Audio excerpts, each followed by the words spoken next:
Now I can come back and add onto my plate. I could say, hey, let's talk about the. I have the Terra deck behind me and the Aurora deck. I got those at Gen Con. Well, that's literally 1 month ago. That's how long I've been wanting to do a video on just those two decks, but I have not wrote the script. I haven't done the idea in my head. I could definitely just talk about it, but like I it. have no idea what you're talking about. Oh yeah, I don't yeah. I don't See, I don't know what yeah, I don't know like I don't yeah. really have that problem. Greetings and welcome to this is called the Geek Speak. This is episode number 13. So I guess I've been now doing this for 13 weeks, which is insane to me to think that we have managed to do that. And today we have another content creator in the Flesh and Blood ecosystem. I don't know if I have Hank on here, but more people probably know you from Goblin Reserve. But I will let you do your spiel and intro as you would like. So welcome. No, no, you brought me on number 13. That's like the unluckiest possible thing you can do. Thanks, pal. Thanks for that. My name is Hank. I'm from Goblin Reserve. Cover mainly Flesh and Blood. We've dabbled in some other card games and stuff, but it's expensive. So I'm probably just gonna dial it back to Flesh and Blood again, and maybe just sprinkle some other things in here and there. But yeah, Yeah. thanks for having me on the worst numbered episode possible. No, well, honestly, I think it'll be the best for a while, and here's why. We have a timer. We know that this is going to be close to about an hour. Like we're gonna try to hone this in because I've had Logan on. That was like a 3 hour ordeal. I love it, but it Mm, was also like grueling at the end. Right? That was kind of like a mm. Josh Scott kind of thing. I've also done a lot of 2 hour ones, and honestly, I kind of it's a mix, right? Back to the whole your last video spoke to me, by the way. I don't know if you haven't watched that video. It's the kind of I don't want to say the gruels of content creating, but there's a lot of things that go into this. And if I add any of the excerpt from before this and in any small cut capacity that's appropriate, technology is a pain in the ass and editing is complicated. Doing this and talking to a black box that's in front of me that has multiple bright lights and whatnot, and thinking about composition and all these other various components, which we're not doing a script. I do have a teleprompter, but we're not doing that. So again, all these things you touched on, like just my heart, it's just right here. It's deep inside. I love it. So I Awesome. I know exactly where you're coming from. And back to your comment about, kind of reeling in your spend. I think that's a fantastic message to kind of get across. And that's one of the topics I want to talk about on here. Was just your direction as a channel. I've actually changed my direction as a channel. I don't know if you've noticed, but a lot of my highly edited shorter form content, like short form, not like TikTok 15-second brain rot stuff, but like the 5 minute 10 minute things that I was doing, I've kind of had to back away from doing those because they take 2, 3, 4, 5 hours of my life to be able to edit that 10-minute thing. And I absolutely freaking love those. They are beautiful and they're scripted in some capacity. I use my cell phone. I'll have a teleprompting app on here, which I plug into a monitor so it's reversed. Then you Right. got to figure out all the technicalities about whether you can actually scroll at the right speed, and if you screw up, how to go backwards. There's all these fun things that make it a challenge. But there's a mentality that I work in IT for a living, and I skip over this all the time. It's called KISS. I don't know if you ever heard that Keep it simple, mentality. stupid. Yep. And I absolutely overshoot that every time. Like I 100% go to the nth degree of complexity. I think mostly because I like challenging myself, but at the same time, it's like it sometimes means that like even when I'm fumbling around, if I were to like put the overhead camera on, I haven't even focused. I don't know what it would even show, but like it'd probably just show a bunch of random cards or the mic or like my Coke that I have in front of me here, right? Like nothing. I didn't pre-stage like an opening or anything, so. Right. So what? I mean, you obviously are going to get pretty lucky here. Well, I say lucky, but you are basically going to one of the coolest events of this year, I think, which is going to be the Rosetta world premiere. Now, what do you think about that? That is, we are on the like the cusp of we know as Ah, much as we're going to know before you get to see the super crazy stuff and hopefully listen to all the reveals and live things that happen there. I think it's gonna be a blast. I'm sad I can't attend. yeah. So for me, it's kind of mixed because a lot of people don't may not know this, but I'm an idiot when it actually comes to playing the card game. I love to talk about it. I love to travel for it, and I love to play the game. But I honestly don't have a lot of time to play the game. other than Viserai, which I'm undefeated in the league. That means nothing. But anyway, yeah. So like the last few sets, like my wife and I, we did a series where we went through the game as it was released, right? Welcome to Absolutely. Yeah. Wraith. Welcome to Wraith was really fun. It was very easy. One of my favorite sets. I actually went undefeated at an alpha draft in New Zealand. Probably like the coolest thing I'll ever have on my resume ever. And all they cared about was the guy that pulled the scab skins. So but other than that, like as we progressed through the sets, I felt more and more stupid and more like I didn't have a clue how to play the game. And so when we had heavy hitters and we actually got to do that in New Zealand, which was incredible, um, I felt so good. I went to my, I came back, after spending, that whole weekend playing, and I went to my locals and I went 3-1, just losing my last match, just being edged out Excellent. by another KO.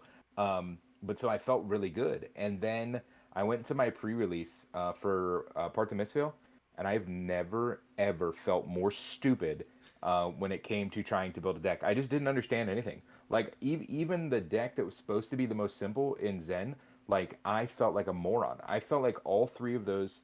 And granted, like this time I didn't get a chance to like look at the spoilers and kind of know like what was happening, but I sat down and I was like, I can't even just build my biggest pile. Like all of these piles are the same. Like it took way more like brain power, Oh, sure. Yeah. and so I really felt stupid. And so while I do have a lot of Viserai, it's more turtle burst. So I'm still not great at the whole blocking thing and like knowing when you should block. And the more cards you have with Runeblade, the better your attacks are.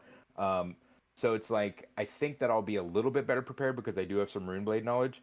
But at the same time, it's the same amount of packs.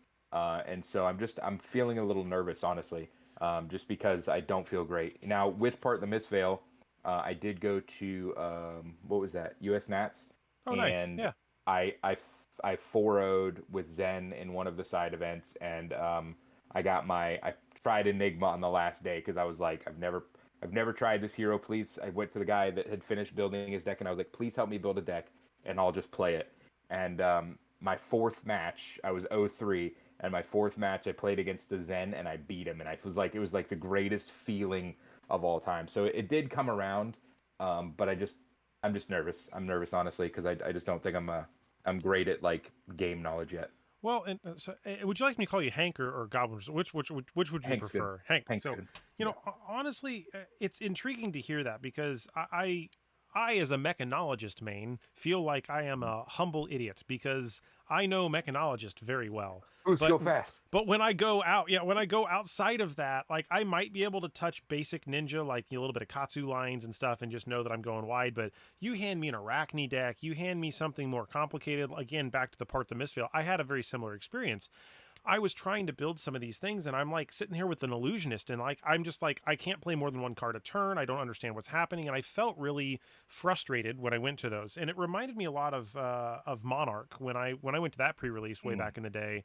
I kind of was like, I just don't understand some of this, and I Mhm. guess that's all to say that I had more fun just experiencing the fact that I was getting my ass handed to me because at the same time I'm not a hyper competitive player. Actually, I think you are probably even more competitive than myself. I typically I kind of hate losing. I live in the PvE world. I live in the I would say commoner world. I live more in like the UPF world, which I know PvE doesn't really exist in Flesh and Blood yet, but there is PvE in Right. other games, whether it's board No. games or Lorcana has come out with their own PvE thing, which that's pretty Mhm. impressive. Genesis Battle of Champions had kind of a PvE kind of a thing back in the day that Joey had made. So there were several variations of these PvE systems that I've tried over the years, and some of them are pretty sweet.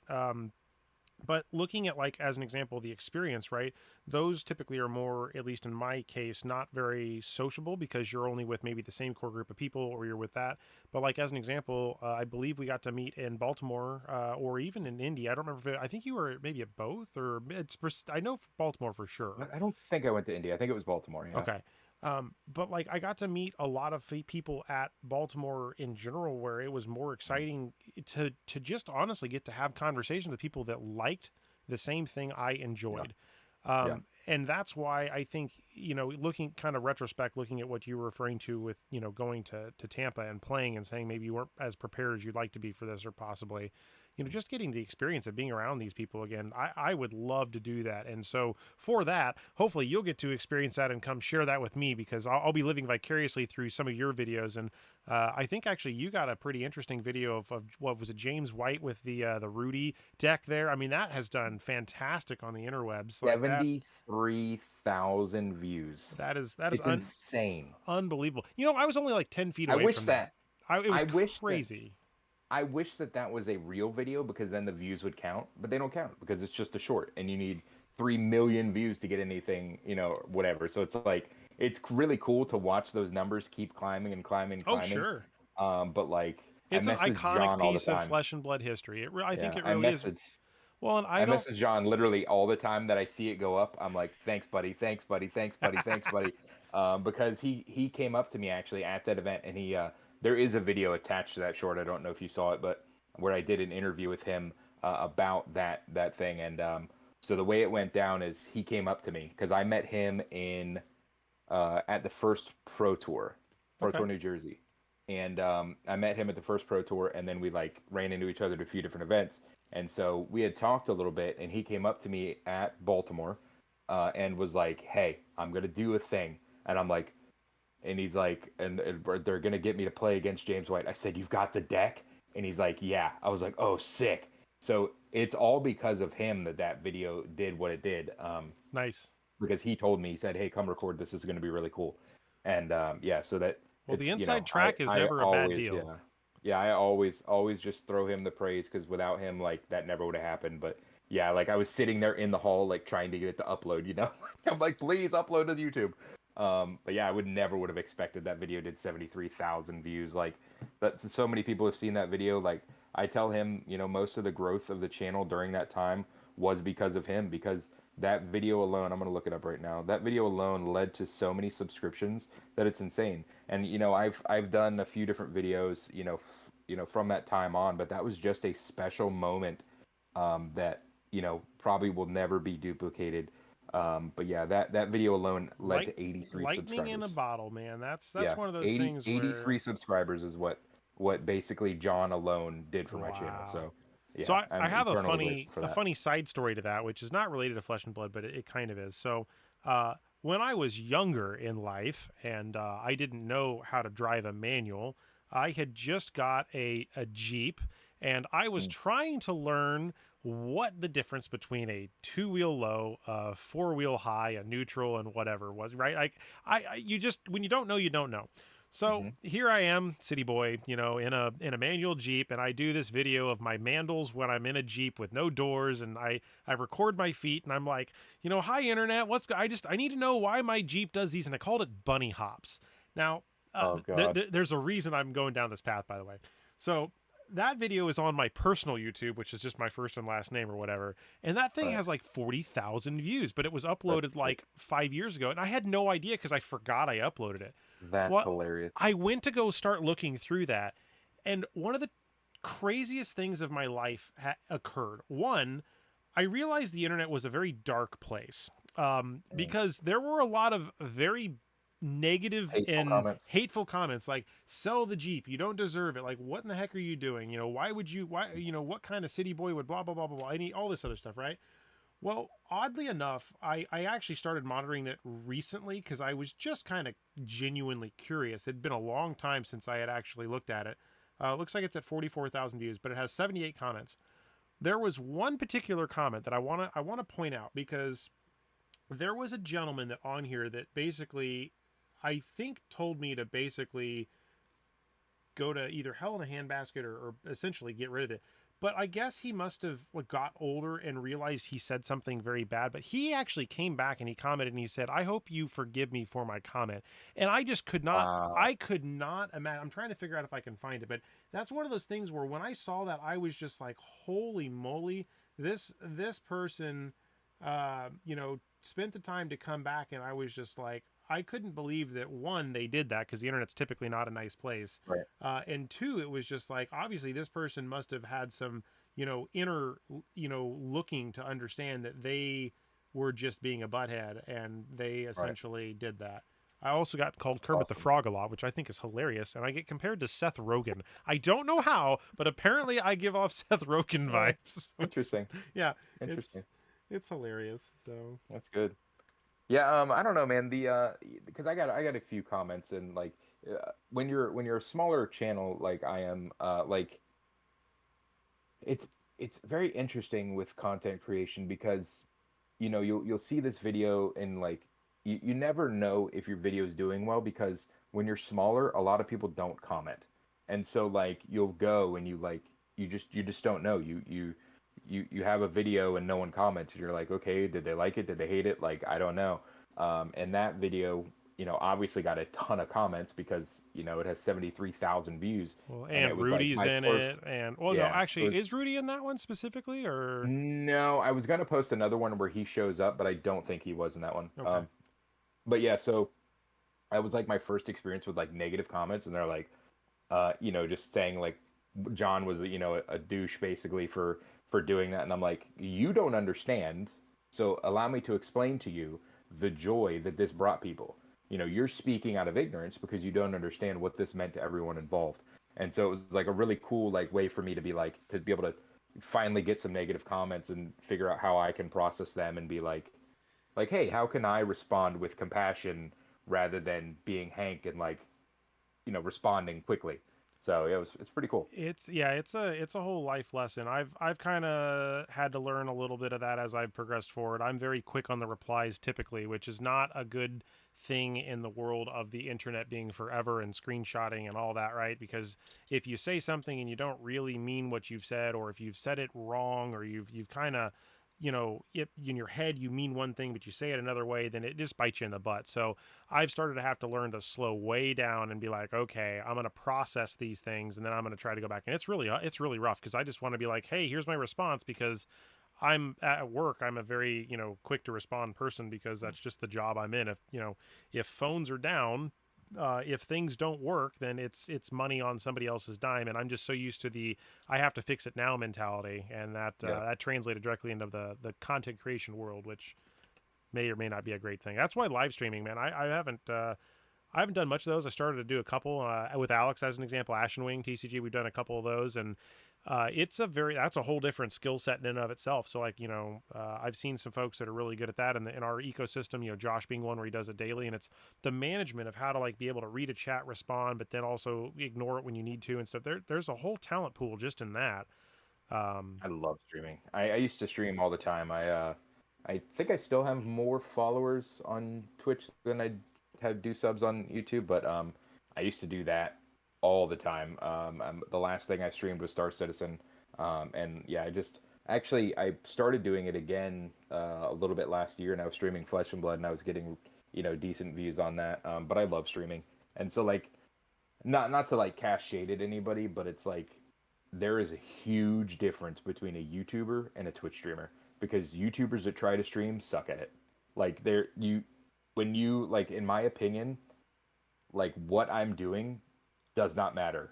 The chat does. And so like my primary focus when I'm streaming is the chat. Like I don't like to miss messages at all. And so Interesting. many times I'll see these YouTubers go and they'll stream and they just ignore chat completely. And it's like the whole point of streaming is connecting with the audience. You're not recording a YouTube video.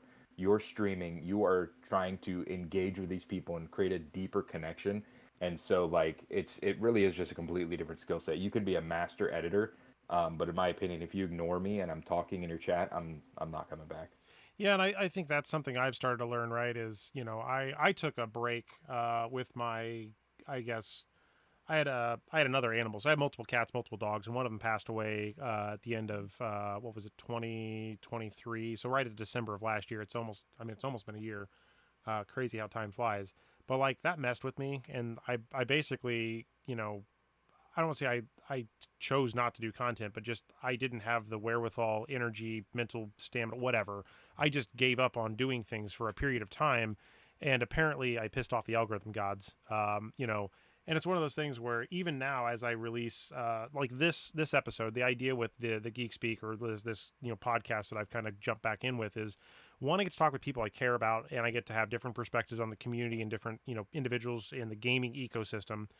Two, because it's weekly, it means I have at least some recurring content that is useful. And once I get this really nailed down, which I've got the process pretty good. I mean, it took us a couple minutes to get some sound checks and things figured out, but I've been able to now come in. I can hit the studio lights. I can get the things streaming, even though it's a complicated setup. I've already worked out a lot of the bugs, where, like, as an example, I have to mirror the screen and things like that. But now that that's a kind of a semi easy enough accomplishment to be able to say, check, I have a video a week. Now I can come back and add onto my plate. I could say, hey, let's talk about the I have the Terra deck behind me and the Aurora deck. I got those at Gen Con. Well, that's literally 1 month ago. That's how long I've been wanting to do a video on just those two decks, but I have not wrote the script. I haven't done the idea in my head.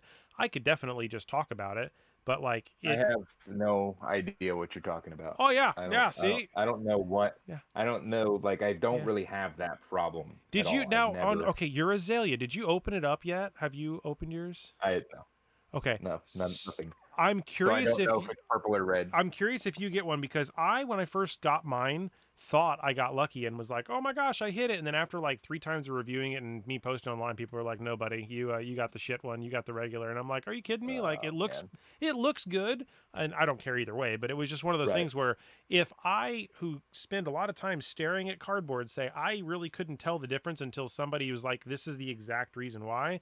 Either I can't pay attention to details, or it is just that subtle that like someone somewhere at some point will accidentally sell one and be like, oh man, you mean I got rid of the 1 in 20 instead of the 1 in whatever? It's like, so there's probably a little bit of feels bad there.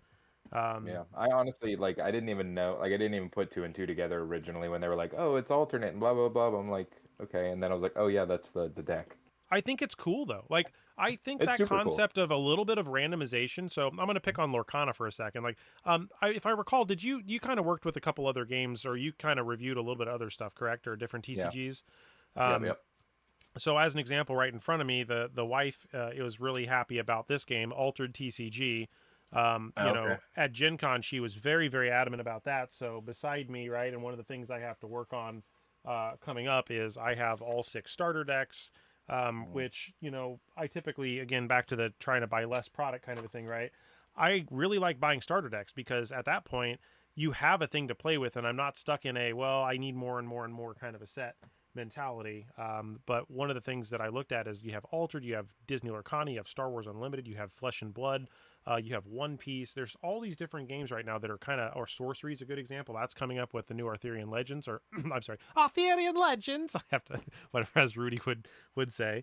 All these games are biting for everyone's attention. And I, for about a month, tried to buy one of every product for all of those games I just named. And I shot myself in the foot. And I said, nope, I cannot do this. That was a bad decision. Yeah. And very quickly stopped that. Yeah, luckily, so like I started when I started, it was I bought a bunch of Flesh and Blood. I actually bought this unsanctioned, because I don't know if people know this or not, but I'm obsessed with goblins. Yeah, that's a great set actually. I've never opened it. Like, I bought it and I was like, I'm gonna open this, and then I was like, fun. I'm just gonna leave it right there in a pretty little box with a bunch of goblins in it. Because that's Magic the Gathering, right? That one was from yeah. So it was that, and then I had Flesh and Blood, and then MetaZoo came out, and I got kind of like interested in that hype, and I was doing MetaZoo and I was doing Flesh and Blood, and my MetaZoo videos were outperforming my Flesh and Blood videos, but I enjoyed Flesh and Blood. I enjoyed the box opening experience of MetaZoo more, but I didn't like the gameplay at all. And so I was like, I can't afford to be buying both games. I just 100%. can't. Like, this is stupid. Yeah. And so I ended up dropping MetaZoo, luckily.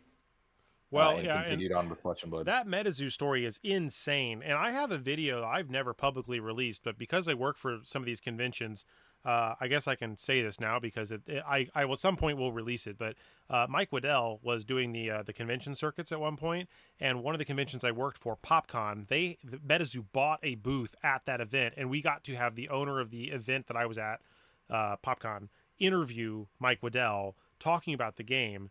But I think there was some questions on whether we were ever allowed to. I don't know where that ended up. I have the footage, but I guess now that all things have shaken out, there's no reason for me not to release it. But I thought there was some we were waiting on somebody to agree we could release some stuff.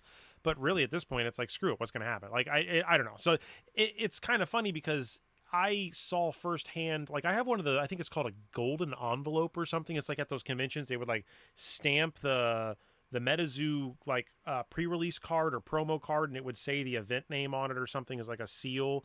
Um, those apparently were pretty hard to come by, and I still have one of those sitting to the side. So I have a couple, I have a very small smattering of MetaZoo, and I wouldn't have any if not for a fact that there was a gentleman in my local community who basically, um, if he ever listens to this, he can put his name down in the comment section below.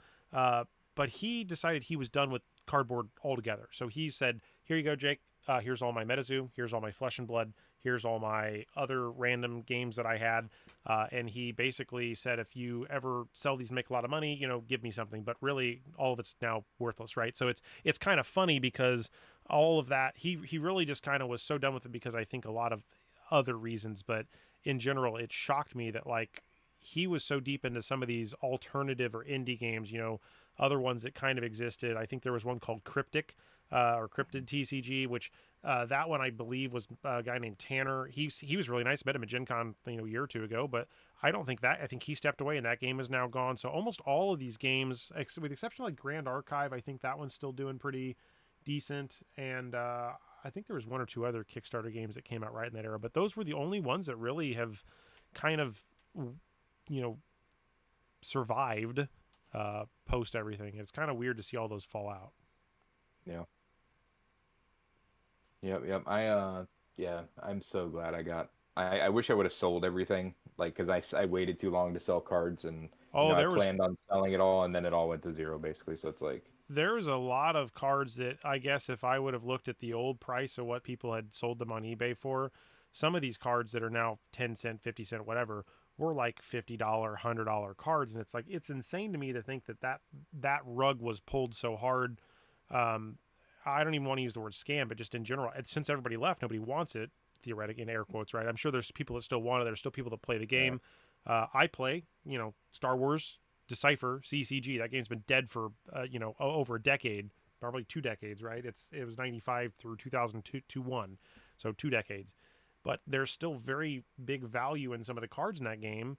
But at the same time, that's a different, I think, time and era base, and it has a very strong intellectual property behind it compared to MetaZoo, who was trying to build all of that at once.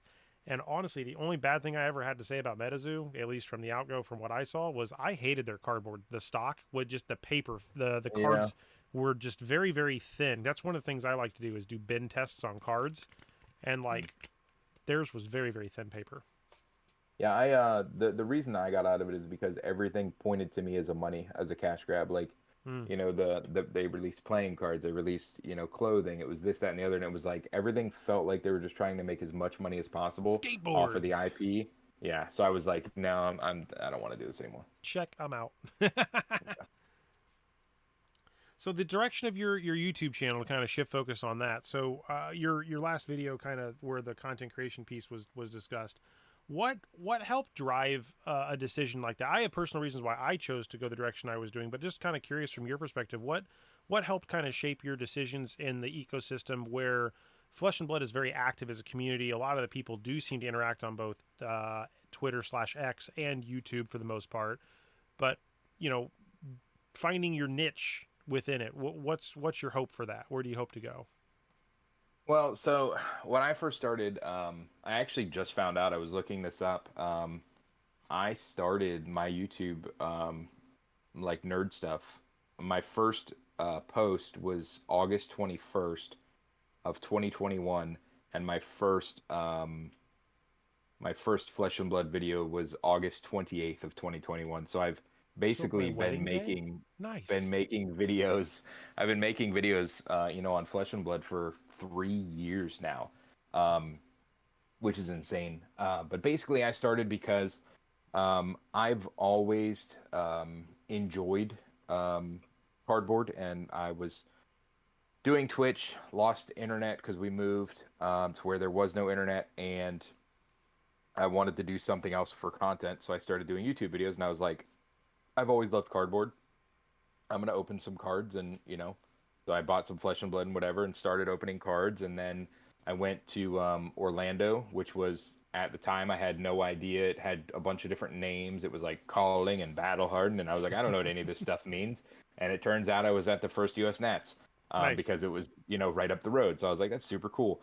But I was doing videos on my own, and then my wife joined. I convinced her to join. She started with just like her hands, and then we finally got her to reveal her face, and then she started coming to events with me, and so the channel went from just you know the fat white guy with a beard, that everybody is, on the internet, to like, oh, I've actually got something different. And so Oh my yeah. wife and I had a dynamic that we had that made us a little different. Chris Bewley um, from Legendary Studios reached out to me on Facebook, and I was like, this is weird. I was like, is this like a scam? And he was like, we had just hit 200 subs, and he's like, "Hey, I saw your stuff. I really like it, and I need you to sign up for our content creator program in case I need to send you something in the future." And I was like, "Oh my God, Dynasty's right around the corner. This is insane. Like, we're gonna Nice. get a spoiler."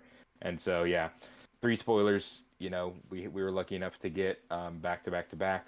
We haven't seen any in a while, but I've not gotten to the, enjoy the, that the aspect channel, just yet. it was insane.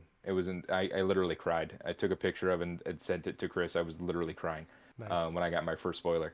But yeah, so I went from, just a guy, just sharing his passion to, husband and wife bickering back and forth and, doing that. And then, she doesn't want to be really on the channel anymore. And I so totally understand that.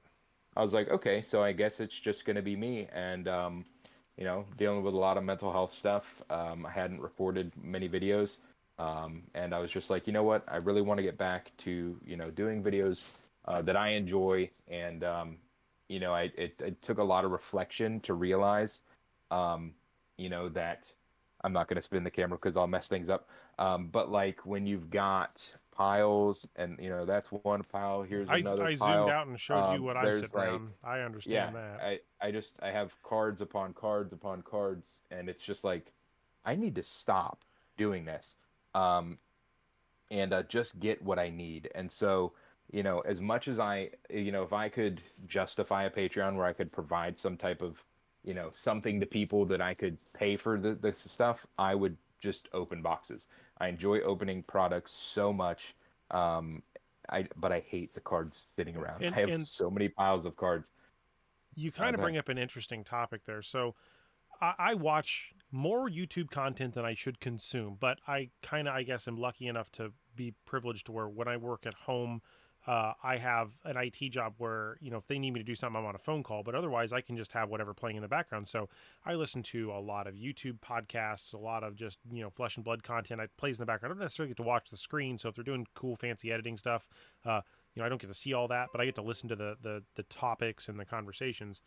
And one of the things I've noticed is I would say in the last year to year and a half, there was, 2 years ago, if I go way back to let's call it the dynasty era, everybody was busting boxes. Everybody was having a blast. You saw a lot of content creators messing with, opening product here and there. And I think since I don't say the economy slowed down because I don't want to, bring this into like a, crazy debate kind of a thing, but I think that as money has become tight for a lot of people, you just don't see that happening as much anymore. I do not see as many people going around and saying, we're going to rip 20 boxes or 10 cases. The people are still doing that are like the resellers and the ones that are doing, bigger boxes, but not really recording that. But I don't Right. really see like Fluke and Box anymore. I don't really see him opening a lot of content, with that anymore. I think he kind of stopped doing that. I know there were some other ancillary pieces where because he's selling singles, he can't do the I'm going to sell you the box. So his Right. content kind of changed. But even Right. outside of that, I don't really see too many people just saying, today we're going to rip open a box of Tales of Aria Unlimited. Right. Some people are, but that whole shift has kind of been a lot more. I see a lot more podcasts, a lot more deck tech videos. And that's kind of where I've seen a lot of the focus move to, and even the news or finance stuff.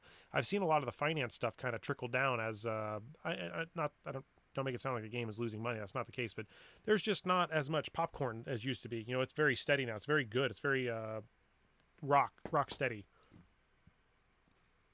Yeah. So my thing is that like throughout this whole thing, like every piece of content I made, it was because I wanted to make it, and it's because I was enjoying what I was doing. So I've never had, a thing. My thing became we were a married couple that bickered. Like that was our my niche for a while. But honestly, we did gameplay, we did content, we did gameplay, we did box openings, we did travel, we did reviews, we did everything that I wanted to do. I don't care like to fit into a box, right? I know that that'll help you with the algorithm, but ultimately, like, if I want to do something, I'm going to do it. And so, while I do wish I could open more product, I can't. And so now I have to shift my focus on to free things.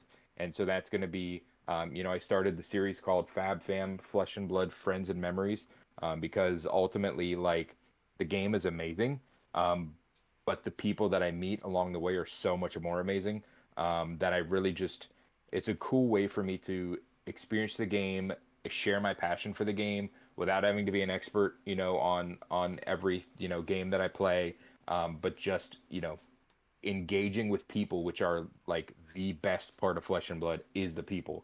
And so I'm really excited to, get more into those Fab Fam episodes where I can just talk, like this with you and, just not spend money. Like Yeah, that's and that's the you're biggest thing. comfortable Like, behind the camera too. That's another thing, right? oh Is yeah, there's a whole aspect to this that I heard my loving wife in the kitchen, which is catty corner where we're at, getting some ice a few seconds ago.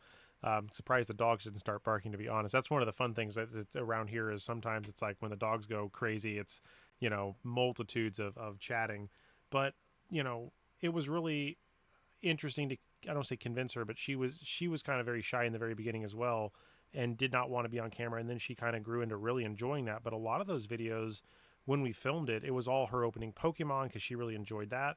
But most of those, I have like an archive repository of all these things that I could release at some point, and really I think I should, because frankly, some of that stuff we opened throughout the pandemic, now some of those things are very, very expensive, even though at the time it was like, hey, we got it for $40 because like that was the price. And now it's like, that's a $500 box. So now you can make this really stupid YouTube title. It's right, like, yeah, we open a $500 thing, but it's like, wait a minute, why is your hair a different color? Why do you look like you're 2 years younger? It's like, because it was filmed in the middle of the pandemic or whatever. So yeah. we've done a lot of backlog catalog stuff. I was just looking, actually, my oldest Flesh and Blood official video on my channel was January 5th of 2022. So I guess I've been on not terribly much longer than I think, or actually I think shorter than what you said you were. You were in 2021. So Yeah, August of 21, yeah. Yeah, so I got you by a few months. time flies. I mean, I Yeah, it's didn't think it crazy. was that long. I Yeah, when mean, I heck. looked at it and I saw that I'd been doing content for 3 years, I was like, holy moly. So that means what, Crazy, crazy. January of 21, January of 22, or no, 22, 23, 24. So I'd be 2.5 years in at this point. I'd be almost Hmm. 3 years, which is Yeah. is crazy, right? Because I mean, I know we are at our size, right? We're between, I think you're at what, about 600, 700 subs, I think, or 669. excellent. I So only know that because I made a fun post. you have more than me, and I know like at one point, I'm gonna pick on Josh here. Love you, buddy. But like Riddler, man, he was neck and neck with me. I remember at one point joking, say, "Hey, we were at the same level of subs," and then he just like like a bottle rocket just went Oh, nice. kazoo. I think he's at like 5,000 subs or something Yeah. insane like that. Hmm. So it just, I don't know how the algorithm works. I don't know why certain things work out for the best, but there are others, Sloop Dupes at like what, 8 or 9K, DM Armada. There's several people that are pretty big out there, but there's a Hmm. lot of content creators that are between the 500 and 2,500 ballpark that are in the Flesh and Right. Blood ecosystem. So I think one of the big things for me, that'll make my content a lot easier is that while I really enjoyed making content with my wife, it is so difficult when you have two children to get two people to be in the mood to make a video about Flesh and Blood.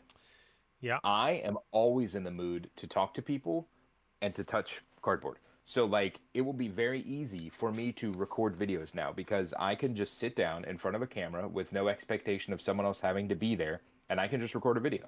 And it'll be great because it's not like I had to orchestrate all this stuff. And oh, that's pretty cool. I had to orchestrate all this stuff, and the video bombed. Where it's like, oh, I sat down for 20 minutes, recorded a video, it sucked. Oh well. There's a different mindset involved when you don't have to, you're not putting all that time and effort into it just to sit down and record the video. So Well, and there's a lot of mentality. You know, I've watched a lot of YouTube content on like how to understand YouTube, and one of the mindsets is you could do the Walmart mentality. You could have 1,000 YouTube videos that get 5 views a piece, and you'll have enough watch hours and time to get to where you need to go. Or you can do the opposite. You could have 1 or 2 videos that are highly edited, very well scripted, and sink a lot of time and effort into. So you're releasing one video every month or every 2 months. But you're getting at that point, right? You have a lot of subs, a lot of content around just that. And you know it's hard to find that balance between it because I'm at what 220 something videos, 230 videos by the time this comes out probably, mm, and I'm just at maybe what 1 sub per video or 2 subs per video at that ratio. So it's really intriguing when you start looking at the numbers because you're right. I have certain videos that are extremely disproportionate to I get a lot of YouTube subscribers off of those videos, but then there's others that I were like, man, this is a really good thing I'm talking about. But then it's just crickets. Nobody wants it or nobody cares. So it's yeah, kind of a very interesting world. it's interesting. Like, so for me, I want a larger audience. I want to see the fruits of my labor. The problem is that I refuse to make videos just to get views. I'm making a video because I enjoy what I'm doing, Yep. and you know, it just so happens that sometimes those videos get good views. I'm not going to sit there and farm the algorithm to figure out what's the hot topic to get the best views. Like, if I don't find passion in it, I'm not going to do it. And so, And like, I'm passion in a shows through in battle the video of, too. People yeah, tell when you don't care. I'm in a battle of wanting to grow, but refusing to do it in a cheap way or like a strategic way. Like yeah, I there's just like a want it to happen because I'm genuine and I care about what I'm doing. there's a video I did that was one of every TCG product in 2024 or whatever. And I really enjoyed that because I got to experience all these different products from these different games that I was like, I've never seen that. And back to the negative comment thing, there's actually one I haven't responded to yet that I'm not sure how to respond to. It was basically somebody saying, "Wow, I really wish you'd have done more research on these, and your video really didn't go any much more in depth than what I could have done." And it's like, I want to have such a smart ass, snarky response to that. Be like, "Well, excuse me, sir or ma'am. Why don't you create a YouTube channel? Why don't you do the spinning of the things? Why don't you invest in the XYZ and do the thing? And when you have a video, let's see how good it is, right?" Like there's all these things I want to say, but I feel like at the end of the day, it's almost better for me not to respond and just let it be a comment that I absorb and say, okay, this individual didn't like it, but oddly, it's one of the biggest viewed videos I have. It's one of the biggest subscriber generators I've had. So who's right? Like, what voice is the right voice? And I don't, and it's not discounting that that person didn't like it, but it's just, it's intriguing that, like, you can't really make everyone happy. And I'm starting to learn that no matter what I do, yeah, I have to do the middle ground thing as best I can. But like a good example is Altered TCG, right?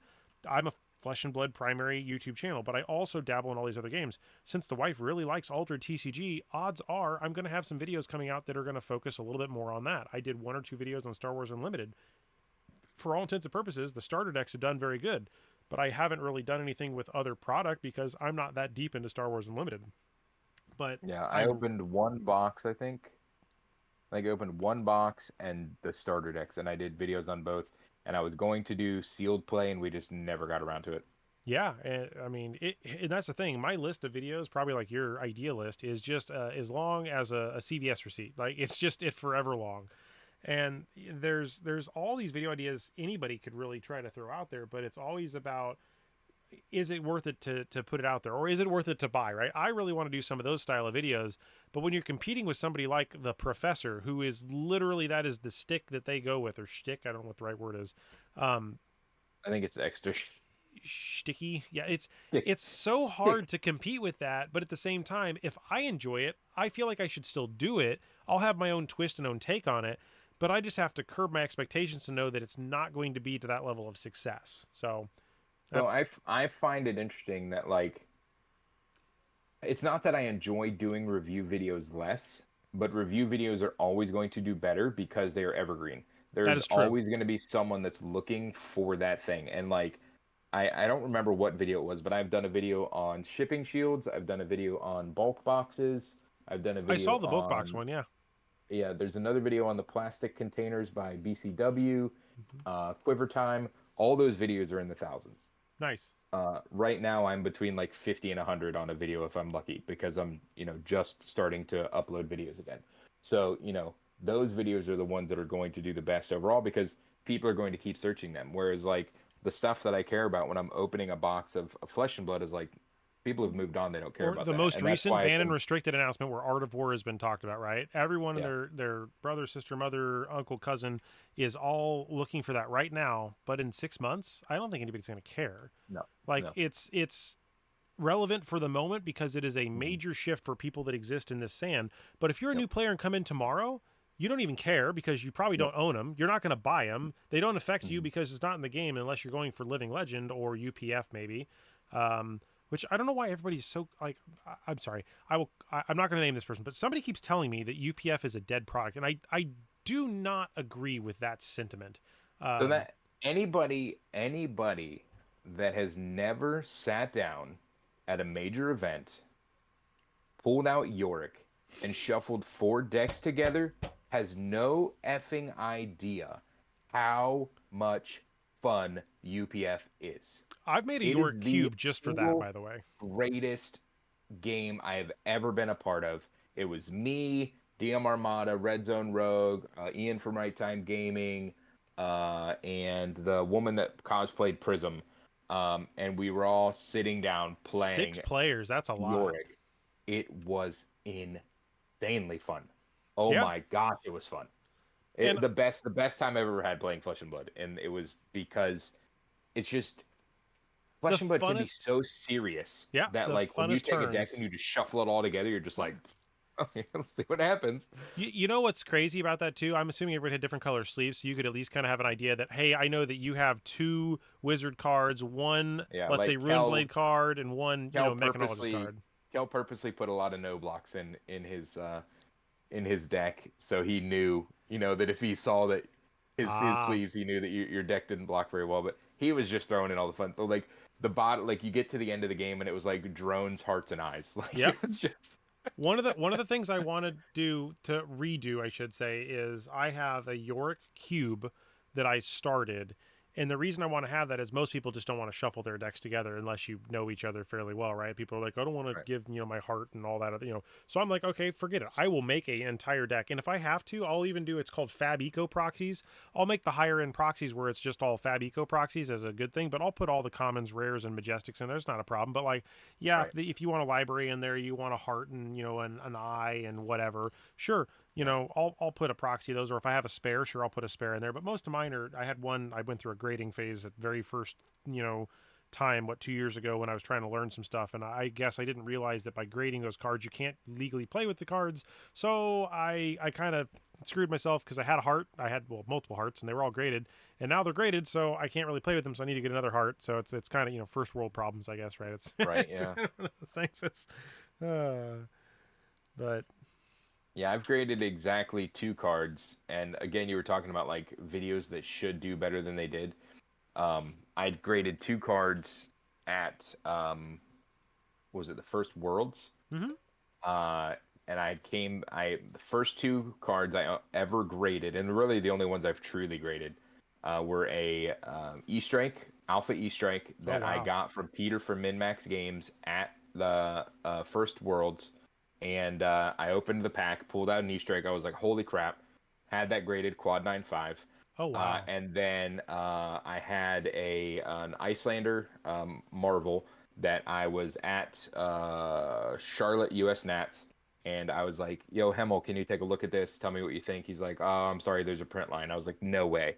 He's like, "But if you do this trade with me, I'll upgrade you to this Icelander." And I was like, "I don't know." I was like, "Fine, I'll do it." It came back at 10. Oh, Um, excellent. so I sold that. But yeah, that's probably one of my favorite videos I've ever edited, like music wise, like hype wise. Like I literally screamed in the middle of Worlds Oh, and don't get me told started on Peter I loved music and him. So it YouTube, was man. it was fantastic. I got a And it's like it pseudo didn't do as well as it should have, and I'm like, oh, this video was so good. I got a copyright strike for some music I was using as my exit for YouTube because I got permission to use it at one point and somehow I didn't. So I had to like cut out a bunch of music from a lot of my videos, and I'm still Mm. scared about putting music on videos, and that's one of the reasons that I don't have as much underlying music now. I know like Sloop Dupe is a good example. He uses there's a free one that even the professor uses, and it's like a guy who has royalty free music. Um, I would start putting that as an undertone to a lot of my stuff, but realistically, it's kind of, in my opinion, it kind of drowns out some of the other stuff if you do it wrong, and I'm not good enough to do it right yet. So I've like, it'd be like, we're talking, all of a sudden it'd be like meh, meh, meh, meh, meh. It's like, no, I'm not Yeah, gonna so like. so the biggest thing is the dead air is really bad. And so the music just kind of helps cut that out. Especially like I forgot to turn my fan off in this video, so I don't know how much of that my mic's picking up, but that is such a terrible sound when you have a video. And just by so what I do is Yeah. I take my video, I turn it all the way up as loud as it'll possibly go, and I put the music until it is just below, and then when you turn it about 50% down, you barely hear it. And then when you go up to 100%, then you can kind of hear it a little more clearly. But most people aren't listening to the video full blast, so it just like perfectly blends itself. But it's a pain in the butt. But What I program have do you use? noticed that Final Cut or DaVinci, DaVinci? Okay. See, that's what I need to yeah, switch to. I'm still on Premiere and I'm paying those buttheads $70 a month. I need to get out of that because really I know DaVinci can do everything. I've yeah, just I'm I don't sticking to highly mine. edit my videos at all. My videos are so simply edited. I don't really have a ton of editing skills. I just kind of slap my mind together and throw some music on them and go. So I mean, going back to talking about Sloop, looking at what he can do. Obviously, I know DaVinci can do what I want it to do. yeah, I just have to seriously spend an X amount of time to sit down and say, okay, I'm going to dedicate some time, effort, energy to do that versus stick with I know all the keyboard shortcuts inside of Premiere. I know kind of, I'm very comfortable with what I'm doing. And I'm not doing fancy stuff, but I'm so used to it that it's just like, I just need to jump actually and do it at some point. And I don't know yeah. why I keep dragging my feet. It's me. I don't I keep I doing don't it. think I would. I don't think I would change. Even if like DaVinci was a paid one and there was a free one that came along, it's like it's so much work to learn a program that like now that I know DaVinci, I don't think I'm interested in changing at all. Even if there was a better program, I'm comfortable now, so I completely understand. Like, And that's kind of yeah, the weird piece of with the content creation, right? Is there are a lot of people out there that DaVinci really is becoming even more popular than Premiere. And if I'm looking for at some point like a side editor, because again, the hardest part about doing it, I can sit and talk and shoot all I want, but it's getting the audio, getting the video cutting when like I do you have a weird like I'm gonna pause for a second, but do you have a weird like way where when I edit, like if I'm reading a script and I'm like, hey, today we're talking about stop, and then I'll clap 3 times, and then I know if I see those 3 lines in an edit, I can like go to those and I can snip, and I know that like if I delete that, I'm right at where I'm at. I have these like weird tricks I've picked up from like editing or watching professionals edit that that's how I kind of. I know you that's say you don't cool. do a lot of high end editing, but like Yeah, I don't so even. the beauty of my content is I don't script anything. So if I mess up, I don't care. Hmm. That's how you really do it. That's how you really make your editing easy. Is you just don't care. And like when I first started recording videos, I was like, oh no, I did this. Oh, oh no, oh no, oh no. And then I was like, people enjoy the fact that I'm an idiot. Like, so I'm gonna include that in my videos. Like, and I'm just so comfortable now. Like I did a short on girl math that I posted on my personal TikTok, and it's just like it was so funny, and I sat down and I just did it in one take because I'm just so comfortable behind the camera, like, and talking, Is at this point. Fab on TikTok? I have not. I I uninstalled TikTok. Goblin Reserve is there, but like the views aren't that great. Are there a lot of Um, TikTok Fab content creators? I Because don't follow. I don't follow. I have so little time to even do what I want to do. Like, I have got it. very few people I follow on different platforms, so I don't know. Basically, I just take whenever I have Goblin Reserve is on Facebook, Instagram, Twitter, TikTok, and I just post everything. So Gotcha. like there's very rarely that I'm making special content for a certain one. It's just I'm posting it everywhere. If it's a short, it's going to TikTok and YouTube Shorts.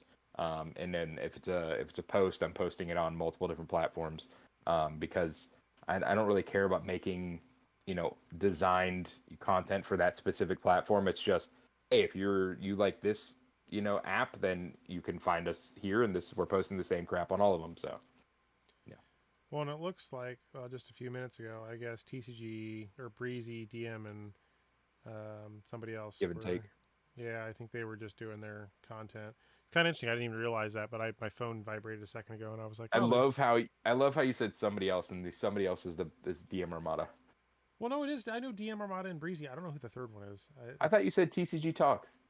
Oh, it is TCG Talks. Yeah, no. Okay, sorry. You're right. I thought you said I thought you said it's TCG It's and Breezy somebody and else. somebody else. Sorry, DM. Sorry, buddy. Like, oh crap. Yeah, I'm never gonna live that one down. I guess. Oh, that's funny. It is funny too. Like, I take this from the photography aspect. That's because I do a lot of photography at these events or video. You'll see somebody's face because that's what you're staring at when you look through the lens. And I'll remember the face. I'll remember maybe the voice.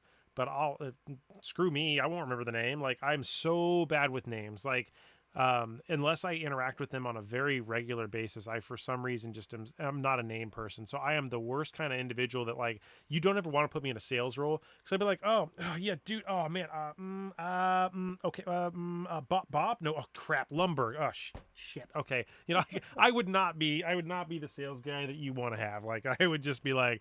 I'm the technical guy. I'd be like, well, you can do this, but if you really do this, then your fences fail and the dinosaurs get out. Like that's well, I do want to be fairly respectful of your time, so I would say in the next probably 10 minutes or so we should probably wrap this up because I think you said you had some stuff you were working on this evening. But No, I'm chilling, man. I'm whatever. oh, awesome! I just had to get I just had to get the kids to bed, so yeah, I'm That good. is a life experience I have yet to have. We are discussing that as a future option, and I hope one day that will be in our futures. But man, that's a complicated process. Well, I guess not the It's process, but it is the greatest and worst thing that'll ever happen to you because when your children are happy, there's no greater experience in your life, and when your kids are not, there's no worst experience in your life. So it is it brings you different levels of emotion that you've never felt before. So yeah, it's amazing and terrible at the same time. I think one of the things that would I would look forward to the most is I'm a very passionate person with a lot of projects, whether it's technology stuff. Like I have robotic arms that I work with, on the side as kind of a hobby. Computers, technology, card games, board games, things like that. Cars. I'm not a car guy, but I have different vehicles that I help people with, and Hmm. you know, I would. I don't know if any of those things would be interesting to a child when we have one, but like I know that'll take time to get there.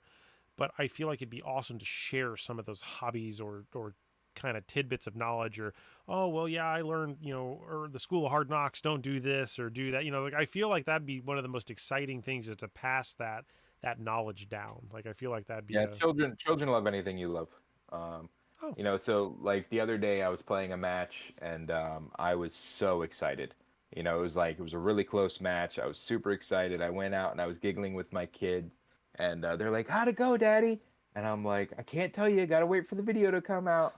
But it was so adorable. They're just so invested in like when we watch the videos together from the league that means nothing, and like we just watched the one where I played against Riptide, and they're like, "Did you win, Daddy?" I was like, "I don't know. I guess we're gonna have to find out."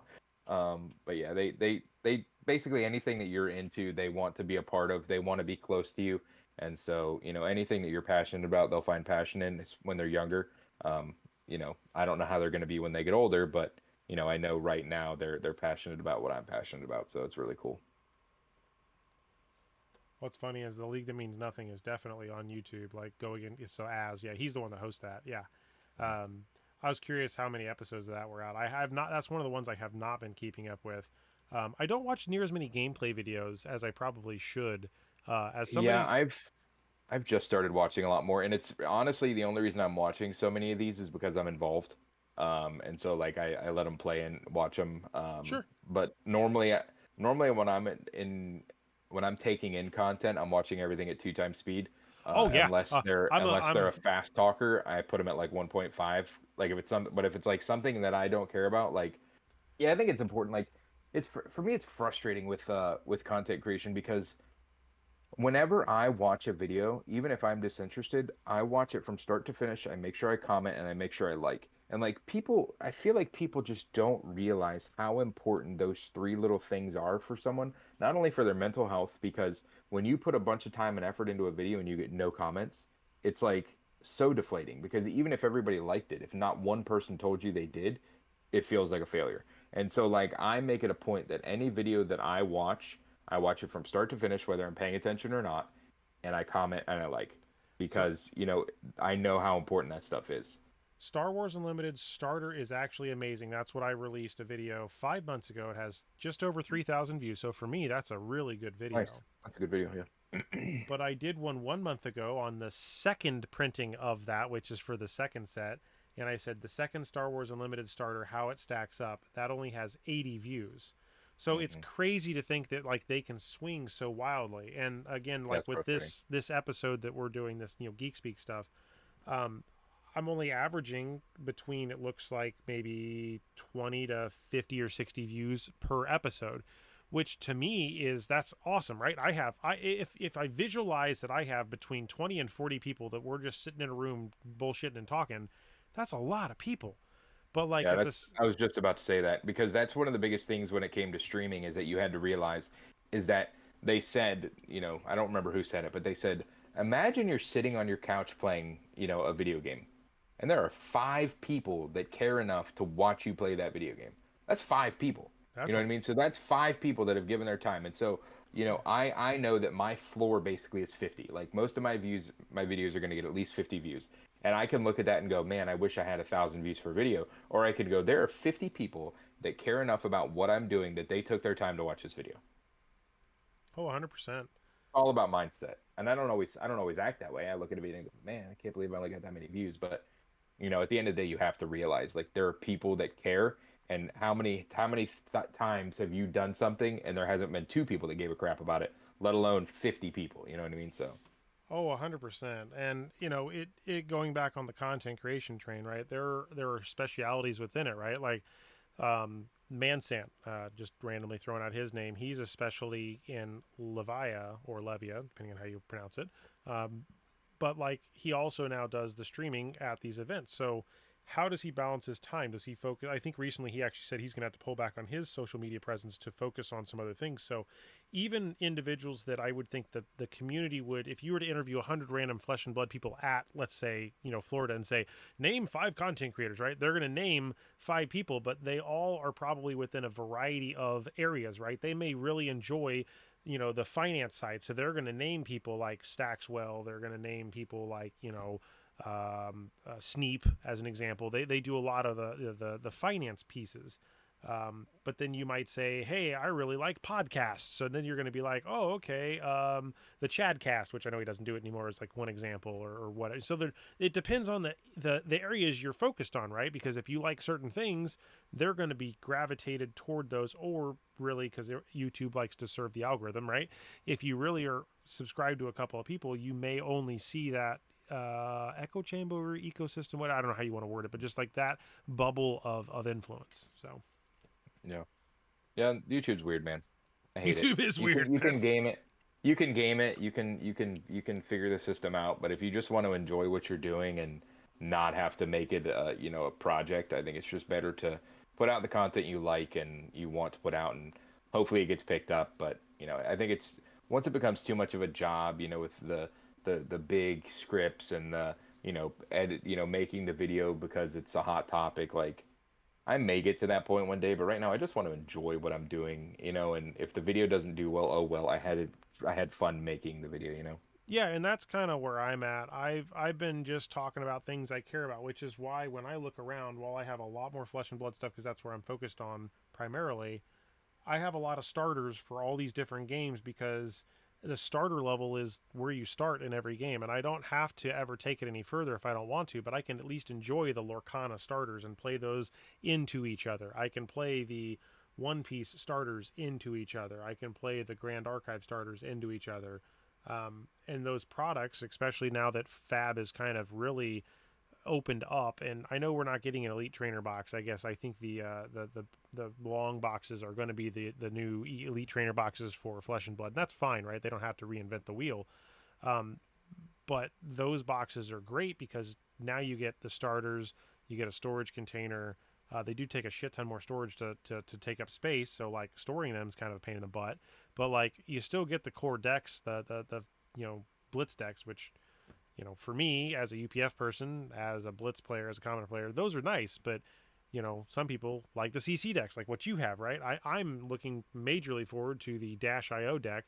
And, really, I guess to jump into just a little bit of speculation to kind of maybe, second half of this video out is, we have one, I think, deck supposedly coming out that's, I believe they said is going to be the introduction of a new adult hero that is not in something else. Do you have any idea what that might be, or what's your speculation on what that might actually possibly be? I don't really do a whole lot of brain power stuff. So the only thing that I've thought of is Terra. Terra, I think, makes the most sense because It it's a hero does, that's yeah. been released. It's the third half of the Arya branch that isn't in existence, and so for me, it makes the most sense to just release Terra because you've got all these people. You've brought out this product that's supposed to introduce people to the game, and now they can only play one of the heroes in CC. I think that doesn't Mm, make any sense. And so rather than trying to force that hero into this set, they're able to just release him on his own. And I think that way, these people that, are all excited about the first strike decks will finally be able to play their sure, Terra sure. in CC. I Yeah, think that makes the most I sense think to me. that's a very good analysis. So you got brain power. Look at you. You're good. So what's your plan when you're down in Florida? Because this video will actually, just as full disclosure, be released I think on Monday the 9th. So like after this whole event's done, then when this comes out, you'll already be an expert in everything. You'll see all of the cards. You'll know the future you that may watch this will know all of the cool things that we have zero indication right now of what will hit us like a lead brick with all the legendaries, the fable, and the unknown majestics that are going to make us go like what, like all that stuff. I'm excited about commons. I don't really care Yeah, about Majestic right now. Like I have commons that go into my Turtle Burst deck, and they make it more fun. So that's all I care about. But I yeah, so I don't know exactly what events I'm going to partake in. Events for me are weird because, when it came to the world premiere, I wanted to just do events. I was in a country that I didn't know anybody really. I had a few friends that I knew. Um, and so it was easy for me to just play in events. I played in, I don't remember how many events, but I played in a bunch of events. Whereas this time, like I'm going to see a bunch of people I know. So it's going to be hard for me to balance that because basically you can go one of two directions. You can play in the main event or you can spend time with friends. Like yep. there is no, and so I really wanted to do world premiere, calling, battle hardened. I wanted to do all three. Um, but it's like you miss out on the promo events, which I want to sell, and just get more Rosetta cards. And you don't have time if like your friends just like, oh, let's go to lunch, and they go off an adventure together. So I don't know for sure. I'm doing the world premiere, and I definitely want to do some of the events to sell some of the promos. I should Um, probably talk to you about maybe looking at getting there. There's a couple of those items that because I'm not there, I really kind of am missing out on some pretty cool, sweet artwork. I don't care about Um, any of it. yeah, there's some pretty neat looking stuff. I probably need another playmat, like I need a hole in the head. Mhm. But man, there's some of these are pretty beautiful looking. So Yeah, I don't think I care about any of it. So if you want any of it, let me know.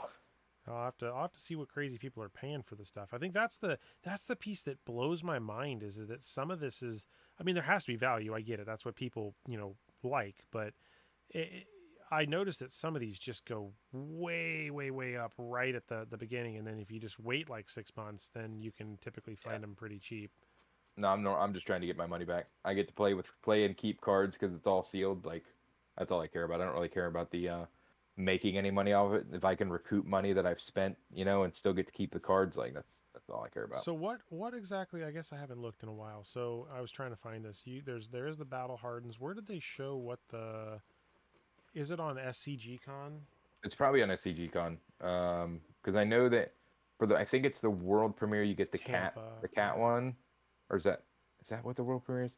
I don't know. It's weird because like at the world premiere in Yep. New Looks Zealand, like there's the you Fabled actually got main you actually got package. two play mats. you got the world premiere playmat, and then you got like a playmat just for being there. I don't remember, but you ended up getting two playmats. So I don't know if it's going to be the same thing where we're going to get two playmats for being at the world premiere or not. Well, there's a premiere, yeah. So it looks like the Fabled package and the Go Again package. Yeah, exclusive Heartbeat of Candlehold playmat. Then the Mm, Channel, Millennium Tree, Rune Chant, and Lightning Valley. So you get like a pack of four promos. And mhm. then down below, there's the Premiere bundle, which your favorite format with over 40 events to choose from. And then it looks like they show one Flesh and Blood playmat or two Yeah, Flesh and it's Blood. one from each. It's one from each game.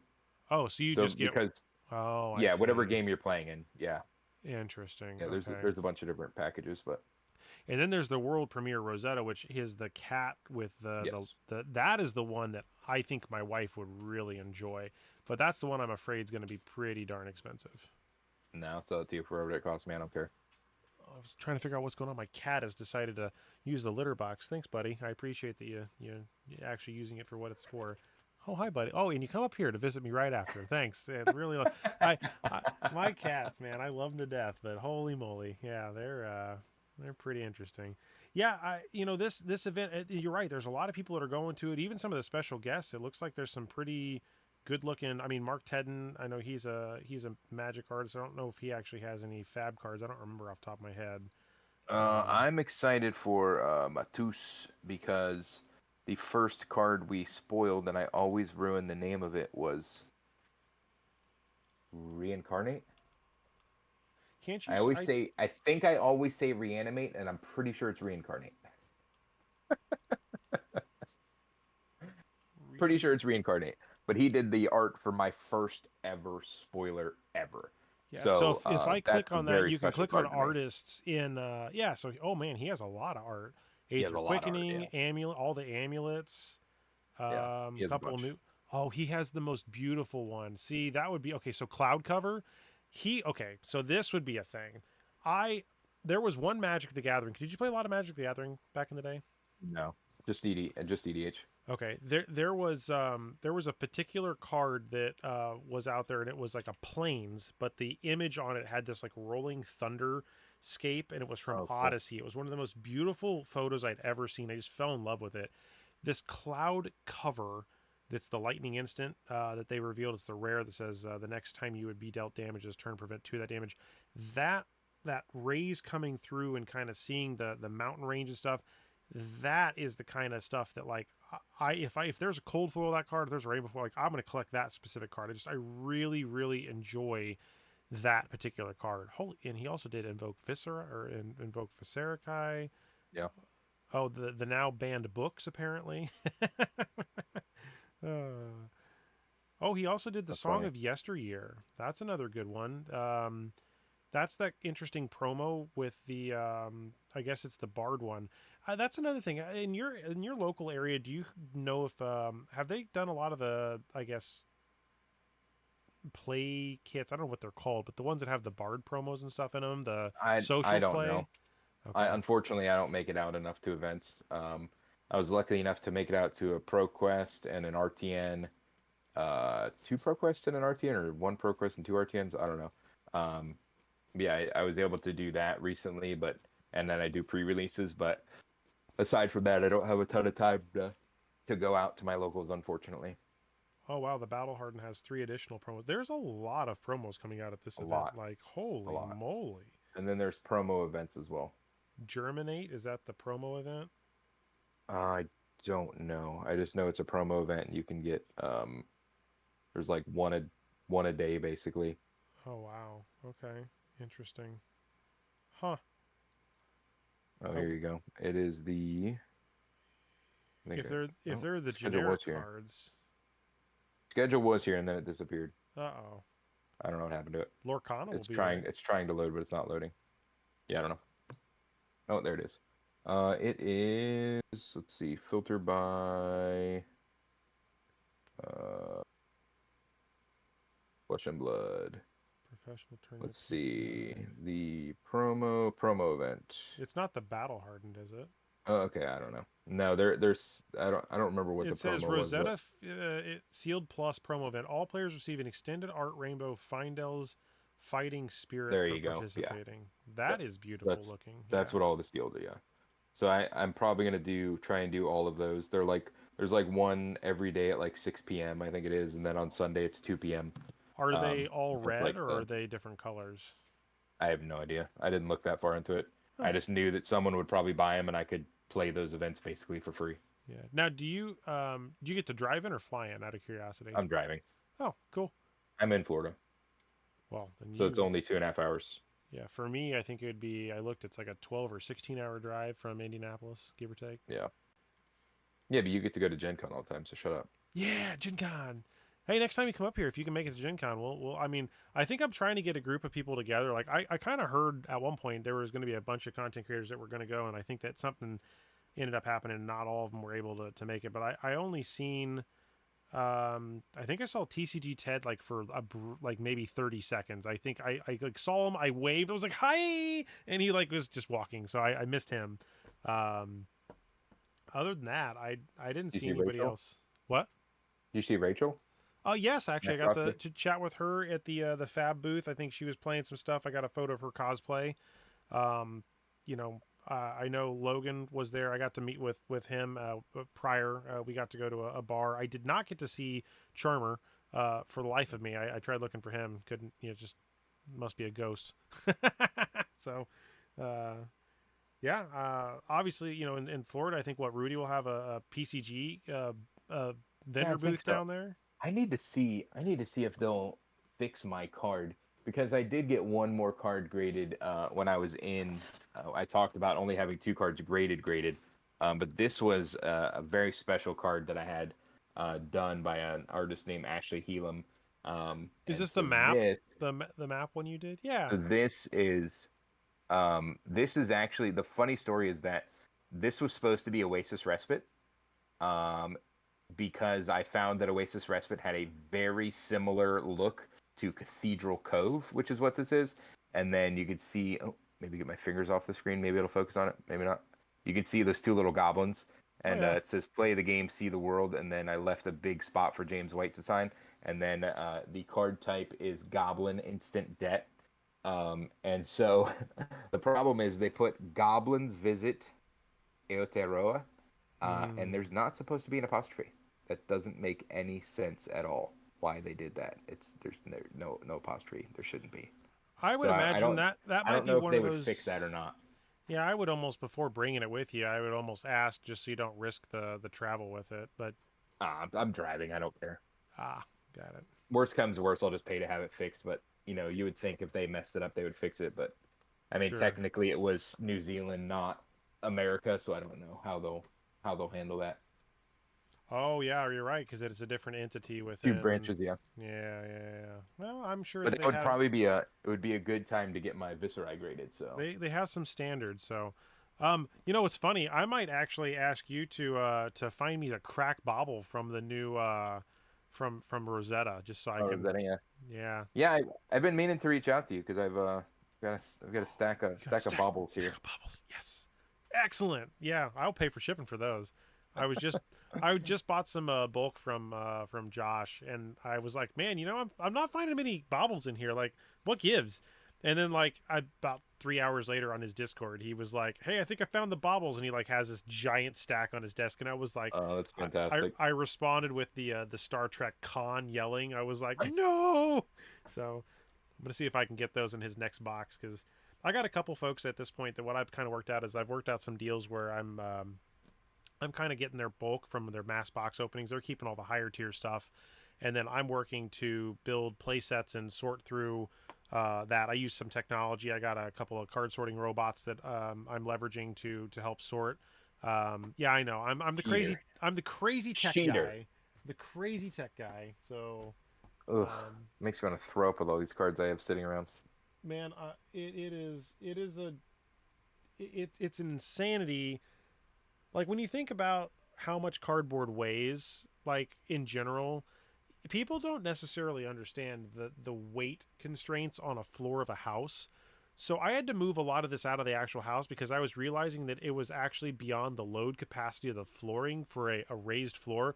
So I had to start storing this out where when I built this garage, which I'm in into an actual studio kind of thing, which now part of the house. This is on solid concrete, on blocks, on wood, and there's no subfloor that it can bow. But like Mm. when you think of thousands and thousands of pounds of like, stuff, this is like having a party of 100 people standing in this small 12 by 12 space because each of these boxes, like one USPS box weighs anywhere from 20 to 30 pounds. And if you have Wow. 50 of those boxes stacked in a corner, well, that's a lot of people. Yeah, that's insane. My problem is I don't know what to get rid of. Like I literally just got to the point that I was willing to get rid of tokens. Like I still haven't thrown them away. I just have them in a cardboard box and I've separated them and I'm like willing to part with them, but I still haven't thrown them away. I So think like I think commons, there's it's going to very be hard for me to get two rid of. yeah, there's going to be two kind of lines in the sand that's going to happen, and I'm a very different thinker than a lot of people. So tell me if this sounds insane to you. Yes. I saw the video.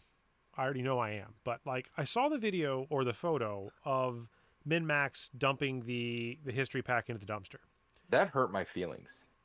and in my head, I understand why that happened because to that business, the real estate it was taking up was probably not as much as the value of the thing because they were not selling as much or whatever. However, that worked out.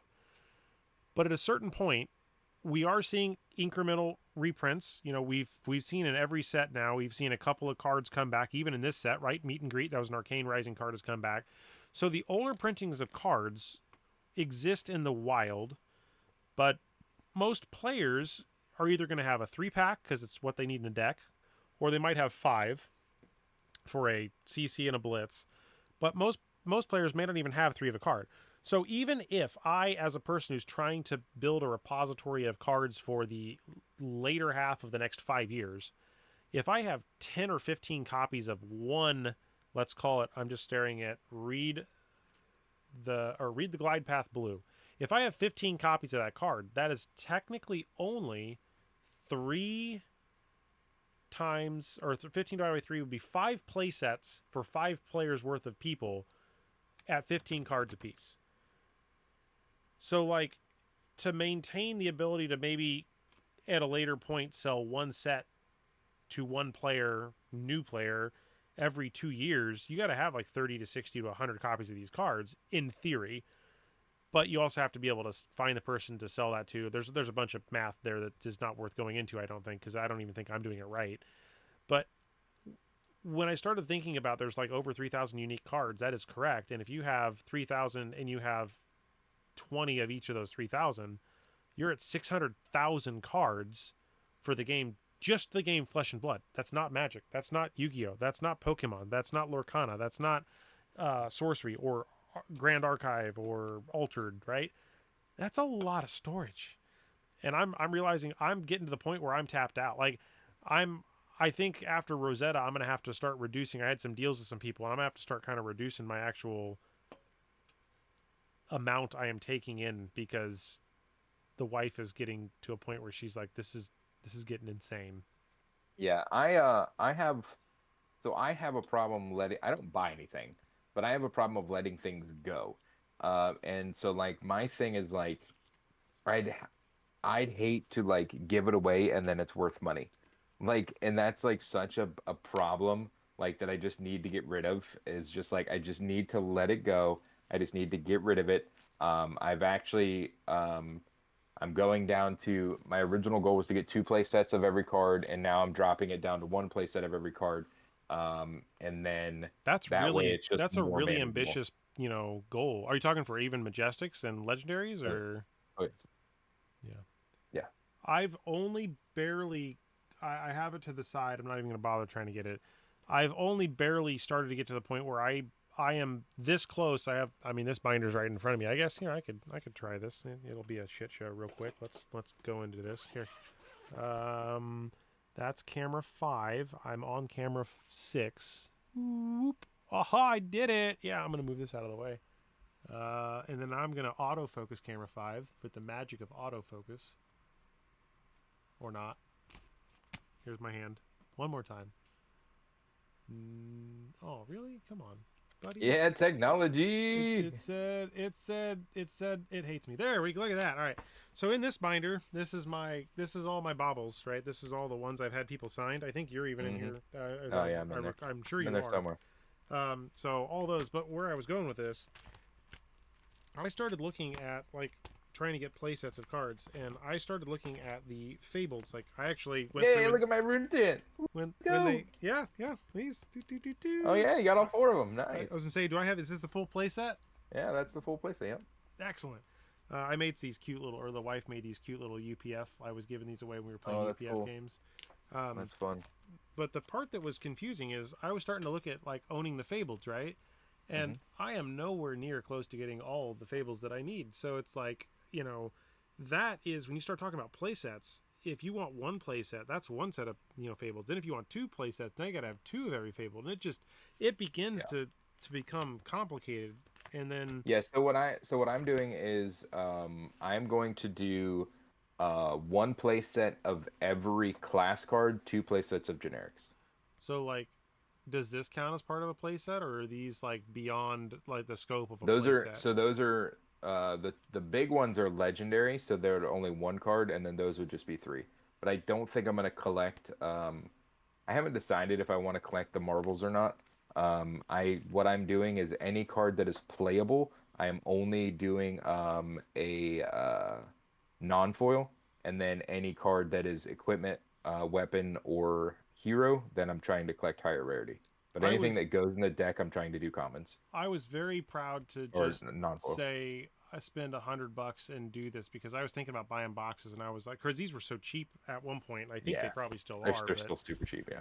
But like, I was very happy to have just said, I'm not going to play the gamble game. I'm just going to get it. And I was lucky enough to find those. But I would like to get, like you said, I'd like to have some nice looking heroes, because I do like tokens. Don't get me wrong. I mean, they're still useful. But there's something to be said about that. Just that full art card just looks really, really beautiful. Yeah. My thing is that like heroes tokens, heroes equipment and weapon are like just something that if you get the highest rarity of it, you can get it graded and still play it. Correct. Yeah. So that's what I like. Well, I think I'm going to go ahead and try to wrap this up. I think we are just over the little time I was thinking, and I don't know, any last comments or thoughts before you get to make your adventure down to the wonderful world of Tampa Land? I don't think so. That's for we've you, talked Sloop. about we've talked about so much random stuff. I really don't know how to recap any of it, but yeah, it was really fun. Thank you for inviting me on to talk, and just enjoy people's company. I think it's the greatest thing for me about Flesh and Blood. When I first started my Fab Fam videos, was the fact that these people that I've done these videos with were people that I had met for maybe an hour, maybe 2, in total, and I brought them on to do a Fab Fam video, and we talked for an hour easily, and could have gone longer. And it's just so cool, that pieces of cardboard can bring people together, and you can connect and have these hour-long conversations or more, just because of one common thing. And so I think it's just really important for people nowadays to, you can have your own beliefs, and you can not agree with other people, but if you just keep your opinions to yourself a lot of the times, and you just focus on what brings you together instead of what divides you, it just makes the world a much nicer place. So focus on what brings you together instead of what takes you apart, and everyone will be much happier. Wise words. I definitely will try to follow those pieces of advice. And yeah, I mean, Hank, it's been great. I appreciate you. Even last minute, I know I was like, hey, do you want to jump on it? And you were great, because like there's just scheduling these things is really the one nuanced item that is very complicated behind the scenes. That is like, last minute changes, things can happen, right? But yeah, I feel like we really could honestly just continue to talk for hours on end here, but I definitely think we'll have to do this again. Or even if you want me to come over to your side and talk about whatever topics, if you have a nice agenda and you want to go over it, or even if it's just free form, I'm all for it. I mean, that's part of the joy of this stuff. So Sounds good, man. I appreciate it. So I guess from the YouTube land, this will be the end of this episode. And thanks for tuning in. So go find Goblin Reserve, and he's over that way on this video. I guess I have to point that way. Go find Goblin Reserve and sign up. And subscribe to his channel and check him out. He has all sorts of cool stuff. He'll probably have all sorts of cool stuff that I'm gonna have to watch from the Rosetta pre-release. So when this is out, go find some of that because I'm sure he'll have stuff that I won't have. So go check him out. Enjoy. See you next time. Bye. My birthday is actually that Monday. Oh, nice. So I'm hanging out all weekend and then doing something for my birthday that Monday. Happy early birthday. Thanks, man. Appreciate it. Yeah, so that's kind of my getaway to kind of, get away from all that stuff.